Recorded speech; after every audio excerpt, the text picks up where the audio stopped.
नमस्कार दोस्तों, मैं अतन शर्मा एक बार फिर से स्वागत करूंगा आपका अपने इस YouTube चैनल पर जिसका नाम है एग्रीकल्चर गुरुदेव।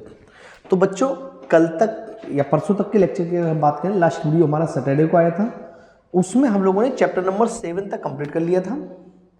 और आज हम बेटा चैप्टर नंबर 8 पढ़ेंगे, जिसको स्वाइन फार्मिंग, ये बेटा इसी को हम स्वाइन कल्चर है ना, और इसी को बेटा हम पिगरी या पिग फार्मिंग के नाम से जानते हैं बेटा। ये तो इसको हम पिगरी बोल देते हैं, ये इसी को पिग फार्मिंग कहते हैं या पिग रियरिंग कहते हैं। ठीक है बेटा, तो इस चैप्टर के बारे में देखेंगे, इसके इंपॉर्टेंट कंसेप्ट देखेंगे, क्या क्या पढ़ने वाले हैं, क्या क्या इसमें इंपॉर्टेंट चीज़ें हो सकती हैं आपके एग्जाम पॉइंट ऑफ व्यू से। इन सारी चीज़ों को बेटा हम लोग क्या करेंगे, यहाँ पर डिस्कस करेंगे। ठीक है बेटा, तो अगर आपने अभी तक बाकी की जो चैप्टर नहीं देखे हैं तो आप वो चैप्टर को भी प्ले लिस्ट पर जाकर देख लें। दूसरा बेटा, सबसे ज़्यादा कमेंट्स बच्चों के ये आ रहे हैं कि सर पीसीएमबी की या क्रॉप प्रोडक्शन की वीडियो डालना स्टार्ट कर दो, वीडियो डालना चालू कर दो। तो बेटा मैं आपको बता दूं कि हमारे प्लेलिस्ट में क्रॉप प्रोडक्शन और पीसीएमबी के ऑलरेडी वीडियो डले हुए हैं, जिनको आप देख सकते हो और आपके एग्जाम में अच्छी स्कोर कर सकते हो। दूसरी बात बेटा यहाँ पर और बता दें आगे चलने से पहले, अगर आप लाइव पीसीएमबी और क्रॉप प्रोडक्शन और एनिमल हस्बेंड्री की क्लास ज्वाइन करना चाहती हो तो हमारा बेटा एक ऐप पर कोर्स है जिसकी फीस मात्र 1299 रुपये है। यहाँ पर आप ज्वाइन करके क्या क्या ले सकते हो, तो मैं आपको बता दूं बेटा, नोट्स का पीडीएफ आप यहाँ पर देख सकते हो जो आपको ऐप पर पढ़ने योग्य होगा। दूसरा बेटा, यहाँ पर आप लाइव सेशन ज्वाइन कर सकते हो, जो क्लास आपने लाइव की है उसका रिकॉर्डेड वीडियो मिल जाएगा, इसके अलावा बेटा अगर हम बात करें तो सबसे बड़ा जो बात है वो है डाउट सेशन। यहाँ पर आप डाउट सेशन रहेगा जिसमें आप किसी भी क्वेश्चन को मैसेज के थ्रू या डायरेक्टली मुझसे बोलकर पूछ सकते हो और डायरेक्टली सामने जवाब ले सकते हो। ये सारी चीज़ें बेटा लाइव सेशन में होंगी। इसके बाद बेटा हम लोग अपना चैप्टर नंबर 8 स्टार्ट करते हैं। और ध्यान रखेंगे बेटा, ये जो हमारा चैप्टर नंबर 8 है, बाकी सभी चैप्टरों के मैंने 2 वीडियो डाले हैं, लेकिन चैप्टर नंबर 1 का केवल एक ही वीडियो रहेगा और इस वीडियो में पूरा कंप्लीट आपका चैप्टर नंबर 8 रहेगा। ठीक है बेटा, चलो सबसे पहला बेटा प्रश्न पे हम जाएं तो पहला प्रश्न हमारा आता है, सूकर पालन क्या है, यानी कि व्हाट इज पिग फार्मिंग। बेटा सबसे पहले बात कर लेते हैं कि पिग फार्मिंग है क्या, अथवा बेटा या दूसरे रूप में कहें तो पिगरी से आप क्या समझते हैं, what do you mean by piggery, मतलब पिगरी क्या है। तीसरा बेटा इसमें ही पूछा गया है कि इसकी सूकर पालन की या पिग फार्मिंग की इंपोर्टेंस क्या है। तो पहली बात बेटा आप ये समझ लीजिए कि चाहे तो आपको पिग रियरिंग कहें, चाहे आपको पिगरी कहें, चाहे आपको शूकर पालन कहें, चाहे आपको पिग फार्मिंग कहें, पिग रियरिंग कहें, कुछ भी कहते हैं यही बात है, एक ही बात होती है। क्या? सुअरों का वैज्ञानिक तरीके से पालन पोषण एवं प्रबंधन करना शूकर पालन या पिगरी कहलाता है। बेटा सिंपल सी बात है कि सुअरों को हम वैज्ञानिक तरीके से पालें पोसें और उनका मैनेजमेंट करें, इसे ही बेटा हम क्या कहते हैं, पिगरी कहते हैं। आपने देखा बेटा, मछली पालन, बकरी पालन, भेड़ पालन पे किसी की भी बात करेंगे यही एक शब्द आएगा कि मछलियों को सही तरीके से पालन पोषण करना, उनका प्रबंधन करना। साथ ही साथ बेटा अगर आप लिखना चाहोगे तो इसमें लिख सकते हो, इसमें खान पीन का ध्यान रखना, जिससे कम समय में या जिससे ज़्यादा से ज़्यादा प्रॉफिट बेटा क्या किया जा सकते, गेन किया जा सके, ज़्यादा से ज़्यादा प्रॉफिट लिया जा सके, इसे बेटा हम लोग क्या कहते हैं, पिगरी कहते हैं। सुअर पालन एक लाभदायक व्यवसाय है बेटा। सुअर पालन जो है एक लाभदायक बिजनेस है जिसमें कम लागत में अधिक आय प्राप्त की जा सकती है, मतलब कम पैसा लगाकर ज्यादा इनकम जनरेट की जा सकती है। देखते हैं बेटा क्या लिखा है, पिग फार्मिंग और piggery refers to the scientific breeding या साइंटिफिक रियरिंग भी लिख सकते हो बेटा, ब्रीडिंग लिखा है यहाँ पे बेटा, scientific rearing and management of pigs.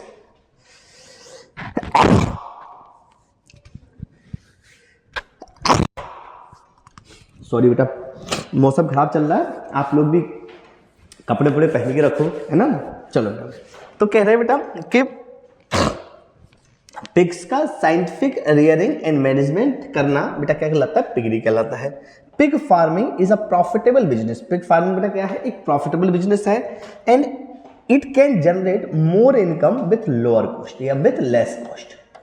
Lower cost की जगह लेस कॉस्ट में लिख सकते हो, विथ लेस कॉस्ट। इसमें क्या होती है, कम लागत में ज्यादा इनकम जनरेट की जा सकती है। ठीक है बेटा, समझ में आ रही होंगी ये बातें। आगे देखिए बेटा, इसकी इंपोर्टेंस की बात करें या इसके महत्व की बात करें तो बेटा क्या सिग्निफिकेंस है, क्या इंपोर्टेंस है, क्या बेनिफिट्स है इसके बारे में देख लेते हैं। सबसे पहले बेटा सुअरों के मांस के निर्यात से विदेशी मुद्रा अर्जित की जाती है। बेटा कह रहे हैं pig meet export help earning foreigner currency. Pig farming से बेटा क्या होता है, पिग फार्मिंग फॉरेनर करेंसी को हमें बेटा अपने देश में लाने में हेल्प करती है। अब बेटा ध्यान रखेंगे, किसी भी देश में किसी दूसरे देश की जितनी ज़्यादा फॉरेनर करेंसी आएगी उस देश की इकोनॉमिक शक्ति, इकोनॉमिक पावर, आर्थिक स्थिति और ज़्यादा बढ़ती जाएगी। तो बेटा ये क्या है कि सुअरों का हम लोग बेटा विदेशों में निर्यात करते हैं, विदेशों में बेचते हैं, जिससे फॉरेन करेंसी हमारे देश में आती है। ठीक है बेटा, आगे देखो। सुअरों के बाल खाल से विभिन्न उत्पाद तैयार किए जाते हैं। बेटा वो कह रहे हैं कि सुअरों के बाल से और खाल से बहुत सारे प्रकार के प्रोडक्ट तैयार किए जाते हैं, बहुत सारे उत्पाद तैयार किए जाते हैं, जिससे हमें आय प्राप्त होती है। Various products are made from pigs hair and skin which generated income. बेटा जिससे क्या होती है, हमें इनकम जनरेट होती है। सुअरों के बाल खाल मांस, सुअरों से बेटा बाल खाल मांस चर्बी आदि बेटा प्राप्त होते हैं। बेटा पिग हमें क्या क्या देता है बेटा, hair skin meat and fat बेटा, है ना। तो ये सारी चीजें हमें किससे मिलती हैं, सुअरों से मिलती हैं। इस बात को बेटा आपको ध्यान रखना है। ठीक है, चलिए नेक्स्ट बेटा है सुअरों में वायरस के द्वारा होने वाली 2 बीमारियां आपको यहां पर लिखनी है। Any 2 disease spread by virus. समझ लो बेटा मेरी बात को बहुत अच्छे से। ये जो क्वेश्चन है बेटा हमारा, ये वाला क्वेश्चन और इसके जस्ट नेक्स्ट आगे वाला क्वेश्चन, पहले था सुअरों में वायरस से होने वाली 2 बीमारी, और अब की बात है सुअरों में जीवाणु से यानी कि बैक्टीरिया से होने वाली 2 बीमारी। बेटा कह रहे हैं कि any 2 disease spreading by bacteria. तो 2 तरीके से बेटा ये क्वेश्चन आ सकता है। पहला क्वेश्चन तो ये आ सकता है कि सुअरों में वायरस के द्वारा होने वाली किन्हीं 2 बीमारियों को लिखिए। अब बेटा दोनों बीमारियों को डिस्क्राइब कर देना। आपसे पूछ सकते हैं कि सुअरों में बैक्टीरिया से होने वाली 2 बीमारियों को लिखिए। आप बेटा दोनों बीमारी को डिस्क्राइब कर देना। तीसरा जो क्वेश्चन यहां पे आपसे बन सकता है वो ये बनता है कि सुअरों में होने वाली किन्हीं 4 बीमारियों के नाम लिखिए। तो इस तरीके से बेटा कभी आपसे पूछा जाए तो आप बड़े आराम से लिख देना। देख लेते बेटा हम लोग वायरस से होने वाली बीमारी। तो सबसे पहला है पिग फीवर, या इसको सूकर ज्वर के नाम से भी जानते हैं। क्या है बेटा, सूकर ज्वर सुअरों में वायरस द्वारा फैलता है। डेफिनेटली बेटा हम लोग वायरल डिजीज पढ़ रहे हैं तो ये वायरस के द्वारा ही फैलता होगा। यह एक अति संक्रामक बीमारी है। बेटा ये कैसी बीमारी है, ये ध्यान रखना है, ये हाईली कॉन्टाजियस डिसीज है। सर हाईली कॉन्टाजियस डिसीज या अति संक्रामक बीमारी क्या होती है, तो बेटा आप ये समझिएगा, ऐसी बीमारी जो एक जानवर से दूसरे जानवर में फैलती हैं, कंटामिनेशन से फैलती हैं, एक व्यक्ति से दूसरे व्यक्ति में फैल जाती हैं, ऐसी बीमारियों को संक्रामक डिजीज कहते हैं।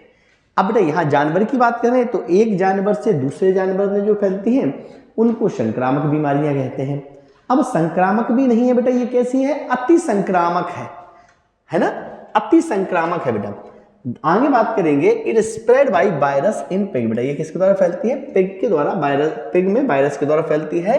इसको बेटा एक नाम और है बेटा, इसका नाम है हॉग कोलेरा नाम से भी, हॉग कोलेरा नाम से भी इसको जाना जाता है। बेटा एक डिसीज है, इसको हॉग कोलेरा के नाम से भी जाना जाता है। क्लियर है बेटा, आगे देखो।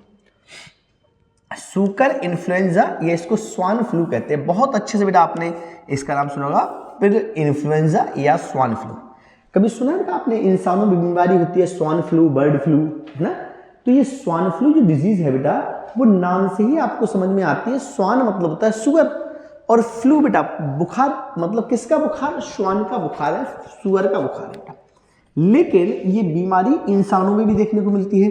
तो यहीं से बेटा आप एक बात समझेंगे कि ऐसी बीमारी जो किसी जानवर से किसी मनुष्य में स्प्रेड होती है, मतलब किसी जानवर से किसी मनुष्य में फैलती है, ऐसी बीमारी को जूनोटिक डिजीज कहते हैं। कौन सी बीमारी कहते हैं बेटा, जूनोटिक बीमारी। क्लियर है बेटा, सिंपल सा मैंने बताया। ऐसी बीमारी जो किसी बीमार पशु से स्वस्थ मनुष्य में फैल जाती है, जानवर से मनुष्य में फैलेगी, एनिमल टू ह्यूमन स्प्रेड होगी, ऐसी बीमारी को जूनोटिक डिसीज कहते हैं।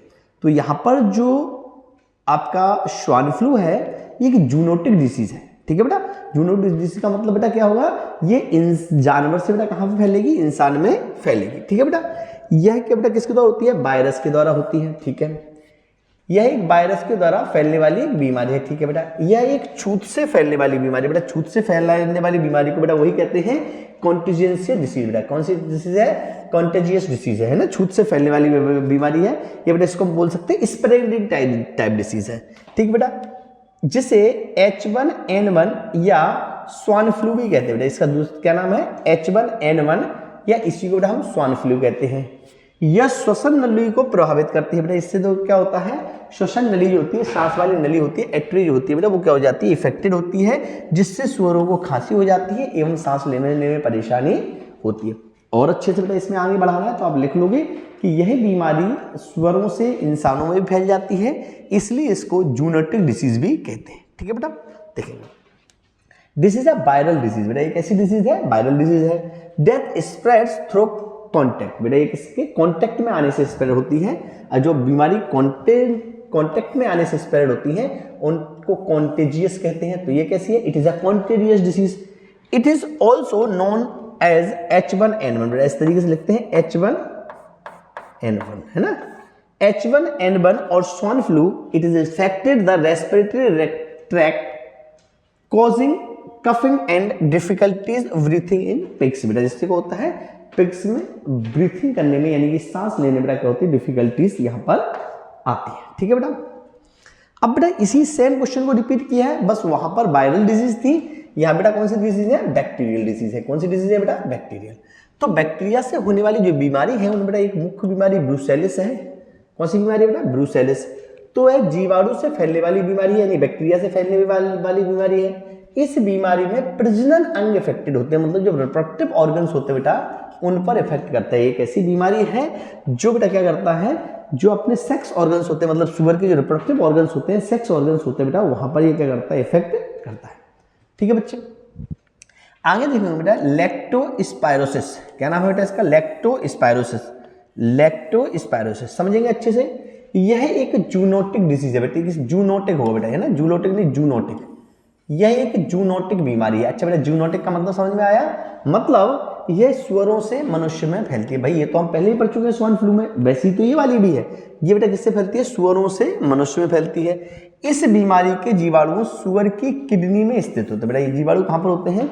सुअर की किडनी में पाए जाते हैं, जो पेशाब के रास्ते बाहर आते हैं। जब यूरिनेशन होता है, यूरिन करता है, पेशाब करता है सुअर, तो उसके द्वारा बाहर आ जाते हैं और घास और सब्जियों पर चिपक जाते हैं। बेटा जैसे मान लीजिए कहीं सुअर किसी खेत में गया हुआ है, वहां पर यूरिनेशन किया तो घास पर और सब्जियों पर चिपक जाएंगे। ठीक है बेटा, जब मनुष्य का भोजन होता है या कुछ भी चारे के रूप में मनुष्य के शरीर में पहुंच जाते हैं, बेटा कहने का मतलब भोजन के रूप में मनुष्य के शरीर में पहुंच जाते हैं। इससे बेटा क्या होता है? शरीर का ताप उच्च हो जाता है, पीलिया के कैरेक्टर या पीलिया हो जाता है बेटा, पीलिया के लक्षण दिखाई देने लगते हैं, और मानसिक असंतुलन यानी कि लोग बेटा क्या होते हैं? मेंटली भी हो जाते हैं, और साथ ही साथ बेटा क्या होता है? गर्भपात यानी कि एबॉर्शन जैसी समस्या भी बेटा यहाँ से पैदा हो जाती है। तो बेटा लेक्टोस्पायरोसिस जो है वो एक सुअर से द्वारा इंसानों में फैलने वाली बीमारी है। देखिए बेटा बहुत सारी बीमारी होती है, जैसे बेटा कुत्ते में आपने रेबीज सुना होगा, कुत्ते काटने से पागल हो जाते हैं लोग, रेबीज हो जाता है, वो भी जूनोटिक डिसीज है। क्या करना है बेटा? This is a zoonotic disease that spread from pigs to humans. बेटा जो क्या होती है? पिग्स से ह्यूमन में स्प्रेड होती है।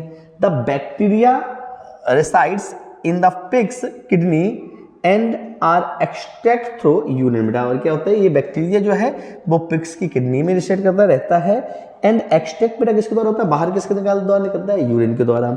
दे can remain on grass and vegetables. जो बेटा ग्रास और वेजिटेबल बच्चे पक जाते हैं, which when ingest affect humans, high fever, jaundice, mental imbalance and abortion are symptoms of this disease। बेटा ये क्या है? इस डिसीज के सिम्टम्स हैं, इस डिसीज की निशानी है, पहचान है। आगे बेटा बात करेंगे बेकॉन कैसे कहते हैं, या बेकन क्या है बेटा? व्हाट डज मीन बेकॉन या बेकन?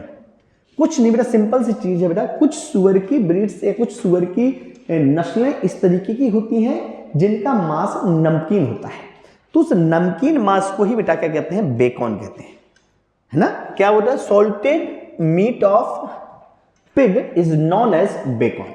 देख लेते बेटा क्या लिखा हुआ है? बेकन से तात्पर्य सुअर के नमकीन मांस से। सिंपल सा बेटा बेकन मतलब क्या है? सुअर का नमकीन मांस। ठीक है बेटा। लैंडरेस टेम बर्थ सुअर की नमकीन वाली मांस वाली। बेटा यहाँ पर 2 वैरायटी दी हैं, हालांकि मैंने यहाँ पर सॉरी बेटा ब्रीड दी है, यहाँ पर मैंने हालांकि 5 नस्लें आपकी लिखी हैं, इनको आपको याद करना है क्योंकि पूछ सकते हैं कि नमकीन मांस वाली किन्हीं 4 नस्लों के नाम लिखिए। देख लेते बेटा क्या है। Bacon refers to the salted pork meat, है ना, सुअर की मीट को पोर्क मीट कहते हैं और कैसा है, सॉल्टेड है ना, क्लियर बेटा। The Landrace and Tamworth are breeds of pigs known as they are salted meat. बेटा ये कैसी है, नस्ल है, एक नस्ल है जिनको बेटा किसके लिए जाने जाते हैं, सॉल्टेड मीट के लिए जाने जाते हैं।